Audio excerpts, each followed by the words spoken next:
Maintenant, je vais vous donner certaines règles à respecter une fois que vous allez acquérir un bien immobilier, que ce soit au Canada ou aux États-Unis ou un peu partout en Europe. La première des choses que vous allez faire, vous devrez faire d'abord, c'est de changer les serrures. Changer les serrures. Donc ici, là, j'ai envoyé mon équipe venir changer les serrures parce que une fois que vous laissez l'appartement vacant, les squatteurs peuvent y entrer. Et vous savez combien est-ce que ça coûte en termes d'argent et de temps pour pouvoir faire évacuer un squatteur de ta maison.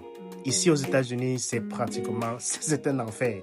Quand les sans-abri décident d'entrer dans ta maison, il faut que tu passes par le tribunal pour les faire sortir. Je répète, tu dois passer par le tribunal pour les faire sortir. Tu ne dois pas venir juste les jeter dehors.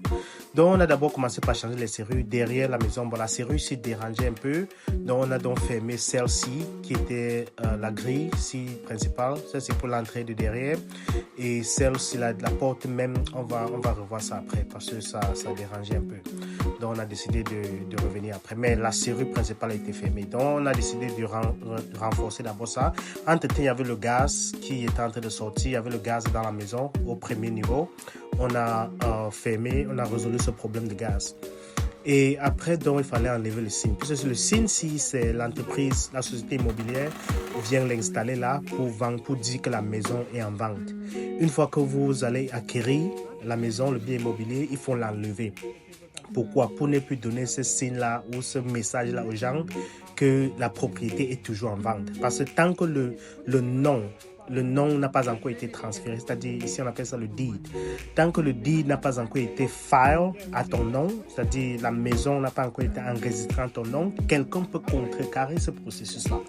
C'est pour ça qu'une fois que vous avez acquéri, c'est un processus que je ne veux pas entrer là-dedans parce que ce sont les techniques que les escrocs utilisent souvent pour enregistrer la maison très rapidement à leur nom plutôt que si vos papiers ne sont pas encore allés jusqu'au bout. Donc, une fois après avoir fait, on a décidé de sceller la barrière, le petit portail. En fait, pour y entrer, on a mis un cadenas avec code pour pouvoir y accéder. Ça, c'est pour limiter au maximum que les gens qui s'infiltrent, les sans-abri décident de venir s'infiltrer dans votre propriété là et vous allez aller par le tribunal, ceci, cela, appeler la police ne va rien faire. Donc, c'est trop de problèmes. Donc, je connais des gens qui ont acheté la propriété, mais le jour pour aller signer les papiers, la famille est venue, l'oncle, le neveu, il vient se présenter, il dit non, c'est la maison de ma mère, de ma grand-mère, donc il faut faire très attention et complètement fermer l'endroit. Bon, c'était tout pour cette vidéo. À très bientôt. Bye bye.